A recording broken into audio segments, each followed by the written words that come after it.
мекендештер, урматтуу бир туугандар. Мына биз бүгүнкү күндө ушул Кара Балтадабыз. Биздин мекендешибиз Мээргүлдүн жанында бүгүн ушул келип отурабыз. Биздин келгендибиздин да себеби ушул Мээргүлдүн буга чейинки абалына кайдыгер карабаган баардык мекендештерге терең ыраазычылык билдиребиз. Эми биздин бүгүнкү күндө колубуздан келгени ушул болуп турат. Эгер биздин колубузда мындан башка дагы бир чоңураак бир маселе чече турган мүмкүнчүлүк бизде болгондо, биз мындай кайрылууларды жасабастан эле жеңил жол менен маселе чече турган жолду колдонмокпуз. Бирок мына ушул жерде Энекенин, мына Мээргүлдүн, бул эжекелерибиздин мындай оору дарт менен айтып эле келатабыз. Бир үй бүлө эмес, мамлекеттин алы жетпеген маселе болуп атат. Ошон үчүн мына Мээргүлдүн буга чейинки дарыланып келүүсүнө колдоо көрсөткөн мекендештер, бир кандайдыр бир сын пикир айткан, ушул мындай туура түшүнүү менен кабыл ала албаган дагы мекендештерге биз айтып коет элек. Ушул дары дармегин өзүнүн убагында ичсе болмок деген акылдуу сөздү сүйлөгөн бир туугандар да жок эмес экен. Мен кечээ чыгарылган видеолордун да угуп алып, зээним кейиди. Эмнеге дегенде адам деңгээлине жараша сүйлөйт. Бирок мындай акыбалда дарыны мынтип ичсе болмок, антип ичсе болмок деген бир туугандар, биз бир нерсени эске алып койсок, жан кыйналып турганда бул боору оорусуна да чалдыккан адамдар аны жакшы түшүнөт. Биз ошондой адамдар менен аралашып атып, көрүп, ошол врачтардан угуп атабыз. Ошол ооруп жаны кыйналып атканда бул дары дармек эмес, жакындарынын дагы абалын жакшы түшүнө албаган, ошол эле биздин тынчтык барып келген мекендештердин көбү бул боор акылга дагы көбүрөөк таасирин этет экен. Ошондуктан акылга таасир берип аткан кезде ал дарыны өз убактында ичиш керек, тамакты өз убагында ичиш керек дегенге көп маани бере албайт. Энеке жанында отуруп дары берсе, ошо дарыны кайра ичип ичпестен ушундай бир алгандай бул окуя болгон. Бирок бул нерселерди туура түшүнсөк, анткени адам башына, бул эненин башына түшкөн түйшүк түшпөсүн, эч кимдин башына келбесин, эч кимдин кызы оорубасын, эч кимдин энеси оорубасын. Бирок мына азыр бул жерде Мээргүлдү тез аранын ичинде Индияга дагы алып кетүү аракети болушу керек болуп турат. Ошон үчүн урматтуу бир туугандар, кичине болсо дагы аябайлы ушунча колдоо көрсөткөн мекендеш дагы да самдап койсок, биз кыргыздын уулдарыбыз, биз мусулмандар бирибизге бирибиз жакшылык каалаган ушундай бир жакшы сапатыбыз бар.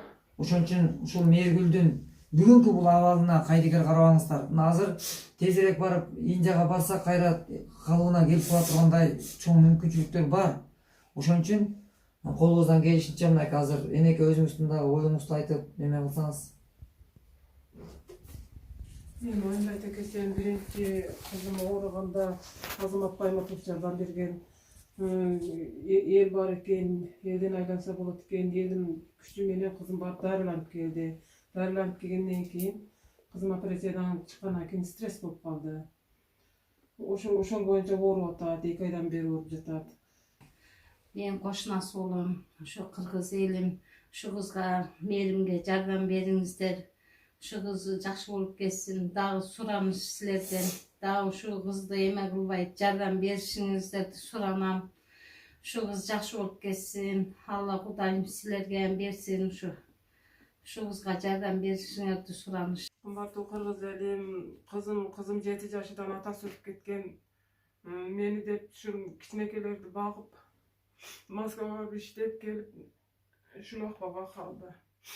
Келип там алды, тамды ремонт кылып, кайра Москвага кетем дегенде, кызым больницага барып көрүнөйүн дегенде, бөйрөгө больницага барып көрүнөйүн дегенде, бооруда немеси бар экен, курту бар экен. Анан кийин немесини операция кылгандан кийин көбөйүп кетти баягы курттары. Индияга барып, мана элимдин немеси менен, күчү менен барып дарыланып келип, ушул акыбалга калды.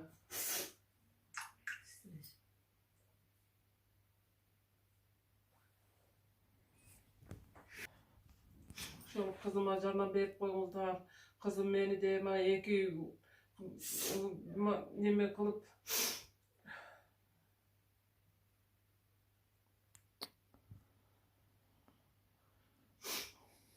Индиядан ошол дарыны ушул өзүндө боло албай турган кезде дары ичпей калган туруп айтып бериңиз.